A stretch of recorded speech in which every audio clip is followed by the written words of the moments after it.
Something walks whistling past my house every night at 3:03. Every night, no matter the weather, something walks down our street whistling softly. You can only hear it if you're in the living room or the kitchen when they walk by, and it always starts at exactly 3:03. The sound starts faint, somewhere near the beginning of the lane near the Carson place. We're towards the middle of the street, so the whistling moves past us before fading away in the direction of the cul-de-sac. When I was younger, my sister and I would sneak into the kitchen some nights to listen. Mom and Dad didn't like that, and we'd catch hell if they found us out there, but they were never too hard on us since we always stuck to the one big rule. Don't try to look at whatever was whistling. My neighborhood is a funny place. I've lived here since I was 6 and I love it. The houses are small but well kept, good-sized yards, plenty of places to roam. There are a lot of other kids here my age. I turned 13 back in October. We grew up together and would always play foursquare in the cul-de-sac or roam around from back porch to back porch in the summer. This was a good place to grow up. I'm old enough to see it. And there's only the two strange things here, the night whistling and the good luck. The whistling never bothered me much. Like I said, I couldn't even hear it from my bedroom. But Mom and Dad don't like talking about it, so I've stopped asking questions. My dad is a strong guy, tall and calm. He has an accent since he moved to the US as a kid. His family, my grandparents, they're from the islands. That's what they call it. My dad, the only time he isn't so calm is if the whistler comes up. He talks a little quicker then, eyes move faster, and he tells us not to think about it so much and to always remember the one rule, the big rule: don't try to look outside when the whistler goes past. Not that we could look even if we wanted. See, there are shutters on the inside of every window, thick pieces of heavy canvas that pull down from the top and latch to the bottom of the window frame. Each latch even has a small lock, about the size of what you'd find on a diary. My dad locks those shutters every night before we all go to bed and keeps the key in his room. My mom, I don't know what she thinks about the whistling. I've seen her out in the living room before at 3:03 when the sound starts. I could see her if I cracked my door open just an inch to peek. She's not out there often, at least I haven't caught her much, but once or twice a month I think she sits out there on our big red couch just listening. The whistler has the same tune every night. It's cheerful. Da-da-da-da-da-dum. Da-da-da-da-da-dum. Remember how I said there are two odd things about where I live? Well, besides our night whistler, everyone in my neighborhood is really lucky. It's hard to explain, and Dad doesn't like us talking about this part much, either, but good things just seem to happen to people around here a lot. Usually it's small things, winning a radio contest, or getting an unexpected promotion at work, or finding some arrowheads buried in the yard, you know, the authentic kind. The weather is pretty good and there's no crime, and everybody's gardens bloom extra bright in the fall. A million little blessings, I've heard my mom say about living here. But the main reason we stay here, why we moved here in the first place, is my sister Nola. She was born very sick, something with her lungs. We couldn't even bring her home when she was born, only visit her in the hospital. She was so small, I remember, small even compared to the other babies. A machine had to breathe for her. We moved into our house here to be closer to the hospital. As soon as we moved here, Nola started getting better. The doctors couldn't figure it out, they chalked it up to whatever they were doing, but we all could tell they were confused. But my parents knew, even I knew, Nola getting better was just another of the million little blessings we got for living in our neighborhood. So that's why we stayed even after we found out that, for every small miracle that happens here every day, now and then, some bad things happen. But they only happen if you look for the whistler. See, our neighborhood has a welcoming committee. They show up with macaroni casserole and a gift basket and a manila folder whenever someone new moves in. They're very friendly. 4 people showed up when we moved in 7 years ago. The committee made small talk, gave me a Snickers bar, and took turns holding Nola. It was her first week out of the hospital, so they were extra careful. Then the committee asked to speak to my parents in private, so I was sent to my room where I still managed to hear nearly every word. The welcoming committee told my parents about how nice the neighborhood was, really exceptionally, hard to explain kind of nice. And then they told my parents about the even harder to explain whistling that happened every morning at 3:03 and ended at the tick of 3:05. The group, our new neighbors, warned my parents that the whistling was quiet, would never harm or hurt us, as long as we didn't look for what was making the sound. This part they stressed and I pushed my ear into the door straining to hear them. People who went looking for the whistler had their luck change, sometimes tragically. A black cloud would hang over anyone that looked. Anything that could go wrong, would. The manila envelope the committee brought over contained newspaper clippings, stories about car crashes and ruined lives, public deaths, and freak accidents. Not everyone dies, I heard the head of the committee tell my dad. But the life goes out of them. Even if they live, there's no light in them ever again, no presence. My mom, I could tell she wasn't taking it seriously. She kept asking if this was some prank they play on new neighbors. At one point my mom got angry, accused the committee of trying to scare us out of our new home, asked them if they were racist on account of my dad being from the islands. My dad calmed her down, told her he could tell our new neighbors were sincere and they were just trying to help us. He explained that he grew up hearing these kinds of stories from his mom and that he knew there were strange things that walked among us. Some of those strange things were good and some were bad, but most were just different. After the committee left, went out to the hardware store, bought the canvas blinds, the latches, and the locks and installed them on every window in the house after dinner. That first night in our new house, I crept out of my room at 3 a.m. only to find my dad awake sitting on the living room couch, holding my baby sister. My dad held up his finger in a SHH motion but patted the couch next to him. I sat and we waited. At exactly 3:03 we heard the whistling. Da-da-da-da-da-dum. Da-da-da-da-da-dum. It came and it went just like our neighbors said. The whistling returns each night and we never look and we enjoy our million little blessings every day. Nola breathes on her own and she's grown into a strong, clever girl. My dad even joined the welcoming committee. We don't get new neighbors often, why would anyone want to leave? But when a new family moves in, my dad and the committee bring them macaroni casserole, a gift basket, and the manila folder. I can always tell by the look on my dad's face when he comes back if the family took the committee seriously or if we'd be getting new neighbors again very soon. Not long ago a family moved in directly next to us. The previous owner, Ms. Maddie, passed away at age 105. She'd lived a good, long life. Our new neighbors seemed like they'd fit in just fine. They believed the welcoming committee, took my dad's advice about the locking shutters since they had a young child of their own. Whatever newspaper clippings were in that manila envelope, whatever evidence, my dad never let us see. But I imagine it must have been awfully convincing since our neighbors got along with no issues for the first month. One night, when our new neighbors had to leave town, they sent their son, Holden, to stay with us. He was 12, a year under me in school. I didn't know him well before that night, but as soon as his parents dropped him off after dinner I could tell it was going to be a bad time. Do you know who is always out there whistling every night? Holden asked the moment the adults left the room. The three of us were sitting in the den, some Disney movie playing idly on the television. My sister and I exchanged a glance. We don't talk about that, I said. I think it's that weirdo that lives in the big yellow house on the corner, Holden said. Mr. Tolles, my sister asked. No way, he's really nice. Holden shrugged. Must be a psycho killer, then. Nola tensed. We don't talk about it, I repeated. Let's go in my room and play Nintendo. We spent the next few hours playing games, eating popcorn, and then watching movies. A typical sleepover, but I could see Holden was getting antsy.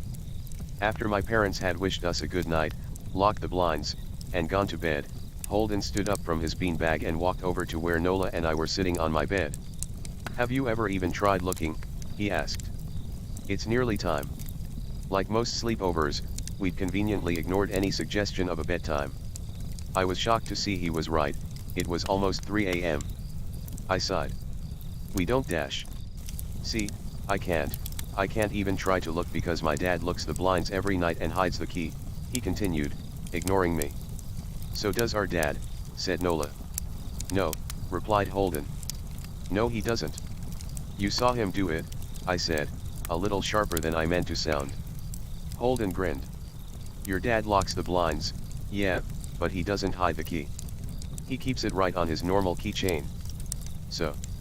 I asked, worried I already knew what he would say next. Because I had noticed that my dad didn't bother hiding the key anymore after all of these years. Because he knew we took it seriously. So, after your dad locked up but before your parents went to bed, I went to the bathroom. And on my way I may have peeked into their room, and I may have seen your dad's keychain on his nightstand, and I maybe went and borrowed the key to blinds." Nola and I stared and his grin only grew wider. "You're lying," I said. Holden shrugged.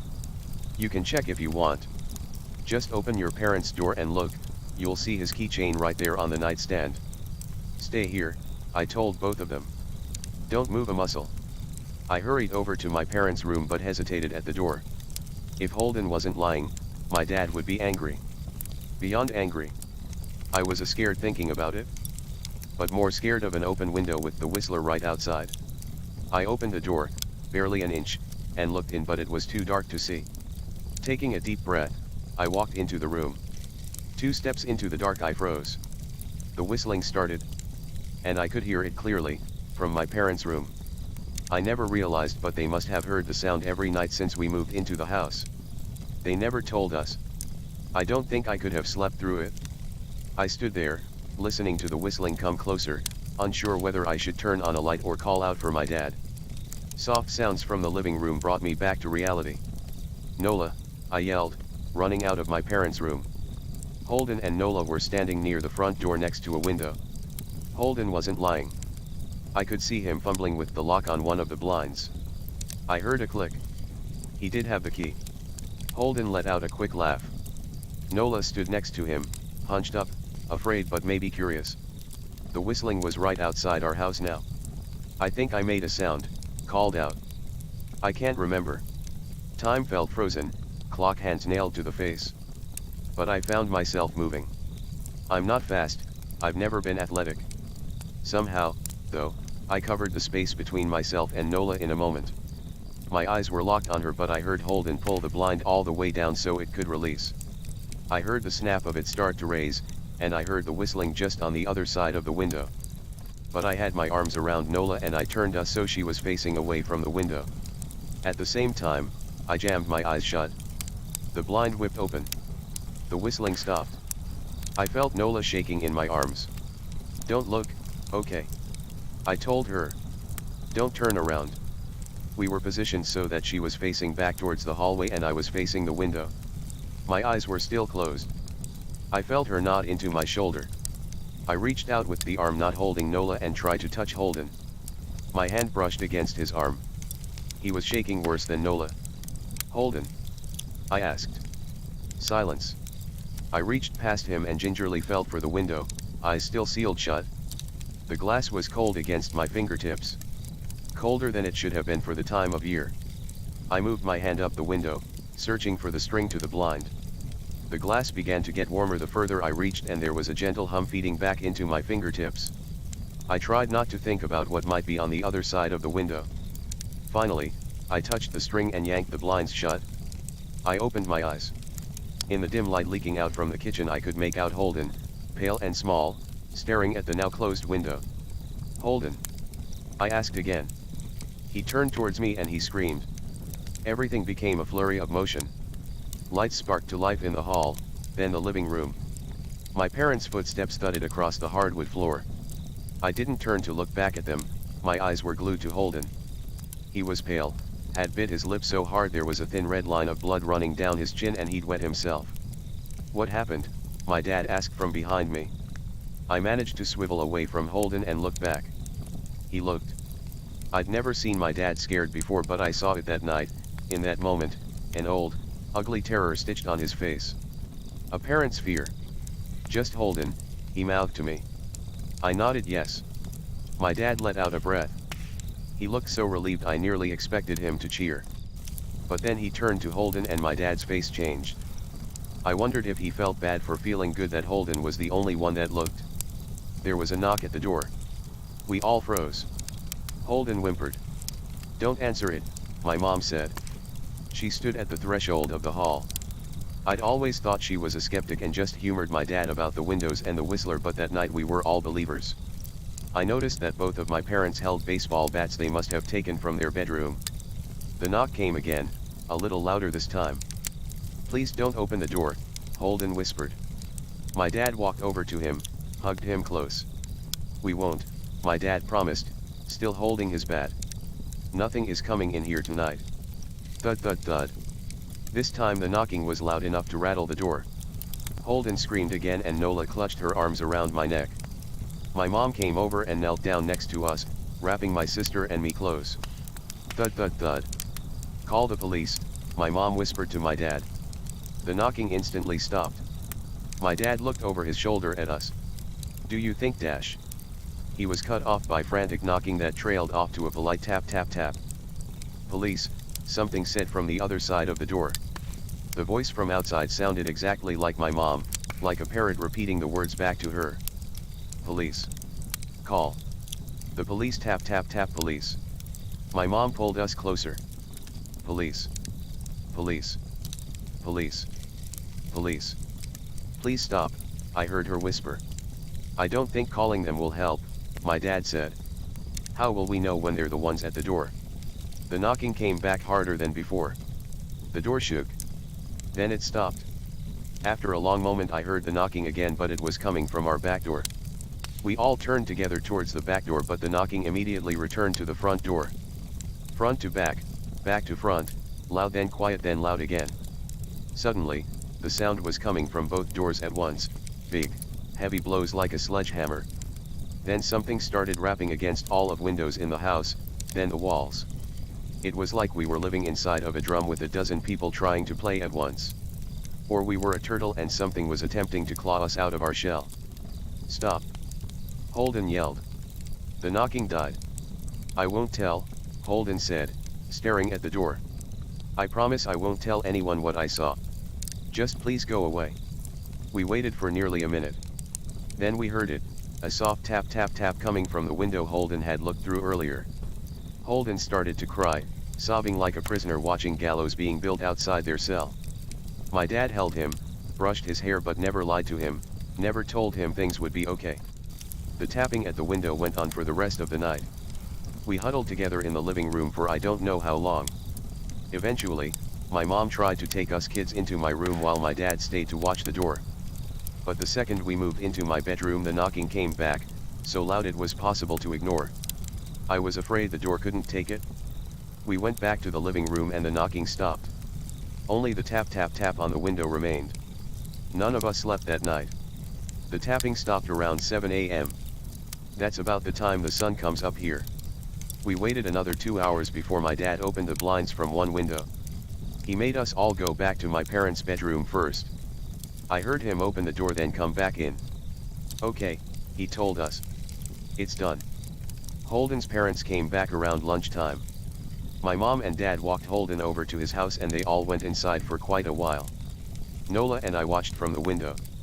She stuck to me the whole day, right at my side, sometimes holding my hand. When my parents came back they looked grim but wouldn't tell us what they said to Holden's family. It was a Sunday so we all spent the day together, ordered pizza and watched movies. That night everyone slept in my room, Nola and my mom in the bed with me, my dad in a chair he'd pulled over. There was no knocking that night or any night since. We didn't see much of Holden or his parents for the rest of that week, but by Thursday there was a moving truck in their driveway. Nola and I watched them packing up the whole afternoon after school. What sticks with me most is how tired Holden and his parents looked. All three had the same pallor, grim mouths, and lightless eyes. Even from across the street I could tell something was very wrong.